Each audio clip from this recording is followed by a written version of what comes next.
दोस्तों, स्वागत है आप सभी का एक बार फिर से हाजिर हूँ मैं नई वीडियो के साथ। तो दोस्तों, आज की इस वीडियो को शुरू करने से पहले मैं आपसे रिक्वेस्ट करूँगा कि आप चैनल को सब्सक्राइब कर दें और वीडियो को लाइक करें। चैनल को सब्सक्राइब करने के बाद आप कम्युनिटी सेक्शन में जाकर के MCQ क्वेश्चंस को सॉल्व कर सकते हैं। मैं हर रोज़ 3 से 4 क्वेश्चन वहाँ पर अपलोड करते रहता हूँ।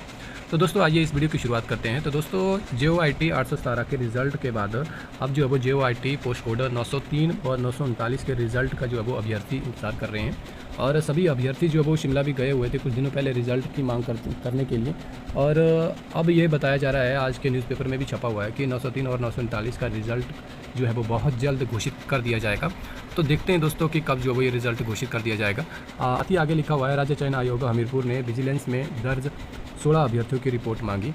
यहाँ पर आप सभी को पता ही है दोस्तों, जो 903 और 939 पोस्ट कोड है JOIT का, इसमें जो ये रिज़ल्ट में देरी आप सभी को पता ही है इसलिए हो रही थी क्योंकि इसमें बहुत सारे केसेस लगभग 16 के आसपास जो है वो ऐसे अभ्यर्थी हैं जिन पर शिकायत जो वो विजिलेंस को मिली थी कि उन्होंने नकल की हुई है या लीकेज की कुछ ऐसी खबर आई हुई थी एग्ज़ाम की।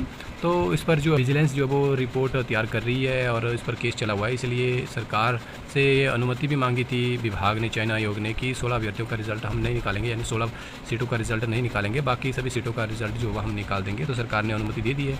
अब आगे देखते हैं दोस्तों कि इस पर जो वो आगे क्या दिया हुआ है, विस्तारपूर्वक पढ़ते हैं। राज्य चयन आयोग हमीरपुर JOIT पोस्ट कोड 903 और 939 का परीक्षा परिणाम शीघ्र घोषित करेगा। राज्य चयन आयोग ने इसको लेकर विजिलेंस में दर्ज अभ्यर्थियों की रिपोर्ट मांगी है। जिन 16 अभ्यर्थियों के खिलाफ मामला दर्ज है उनके पदों को खाली रखकर अन्य परिणाम घोषित किया जाएगा। ये अच्छा डिसीजन है दोस्तों, जिस पर केस हुआ है आप सिर्फ उन्हीं पदों को उन पदों का रिजल्ट मत निकालिए, बाकी का आप निकाल दीजिए। करीब 3 साल बाद परिणाम घोषित करने की फाइल आयोग ने मुख्यमंत्री के निर्देश के बाद खोल दी है। इन दोनों अलग अलग पोस्ट कोड के तहत करीब 400 पदों को भरने के लिए प्रदेश सरकार ने आयोग को हरी झंडी देते हुए अप्रूवल भेज दी है।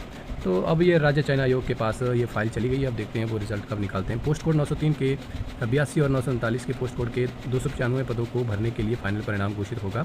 राज्य चयन आयोग ने 21 अन्य विभिन्न पोस्ट कोड के परिणाम भी जल्द जारी करने की घोषणा की है। 4 महीने के भीतर इन सभी परिणामों को निकालने का लक्ष्य जो तय किया जा रहा है। विजिलेंस में दर्ज मामलों की रिपोर्ट के आधार पर इनके परिणाम निकाले जाएंगे। उसके बाद दिया हुआ कि सरकार की अप्रूवल के बाद आयोग ने JOIT पोस्ट कोड 817 का परिणाम भी इसी तरह से घोषित किया हुआ था। यह परिणाम करीब 4 साल के बाद आया हुआ था, जिसमें कि 1841 पदों को भरा गया है। अब बुधवार से सभी को राज्य चयन आयोग में बुलाया गया है ताकि उन्हें विभाग दिया जा सके। इस परिणाम के निकलते ही अब युवाओं को बड़े स्तर पर नौकरियों की आस जागी हुई है। आप सभी जानते हैं JOIT 817 का जो मुद्दा था वो 4 साल के बाद जो है वो सॉल्व हुआ है और सभी अभ्यर्थियों को जो वो रिज़ल्ट निकाल दिया है और उन्हें जो वो विभाग आवंटित कर दिया। सभी अभ्यर्थियों को राज्य चयन आयोग हमीरपुर बुधवार के दिन बुलाया गया है और सभी के लिए जो वो एक समय निर्धारित किया गया है कि इन पोस्ट कोडों ने या इन विभागों के सभी अभ्यर्थियों ने जो वो इस समय आना है। अगर किसी को पता ना हो तो मेरी पीछे वाली वीडियो जो वो JOIT 817 अपडेट वाली देख ले, वहाँ पर मैंने सब कुछ दिया हुआ है। तो यहाँ पर दोस्तों, जो राज्य चयन आयोग के प्रशासनिक अधिकारी है उन्होंने ये भी कहा है कि 2 और पोस्ट कोड 903 और 939 के परिणाम शीघ्र घोषित किया जाएगा। विजिलेंस को 16 अभ्यर्थियों पर दर्ज मामले की रिपोर्ट सौंपने को कहा गया है। विजिलेंस से रिपोर्ट आते ही 16 पदों को खाली रखकर अन्य सभी का परिणाम निकाल दिया जाएगा। सरकार ने 21 अन्य पोस्ट कोड के परिणाम निकालने की घोषणा भी की है। तो दोस्तों, ये बता रहे हैं कि जो 16 अभ्यर्थी है जिन पर विजिलेंस जो है वो अपनी रिपोर्ट तैयार कर रही है यानी छानबीन कर रही है, तो उनका डाटा जो है वो राज्य चयन आयोग ने मांगा हुआ है कि ये 16 अभ्यर्थी कौन कौन है। जब इनका डाटा जो है वो डिटेल जो है वो राज्य चयन आयोग के पास पहुंच जाएगी तो इनके पद जो है वो खाली रखे जाएंगे और बाकी का रिज़ल्ट जो है वो घोषित कर दिया जाएगा। तो देखते हैं दोस्तों कि यहाँ पर जो है वो रिज़ल्ट ये कब आता है।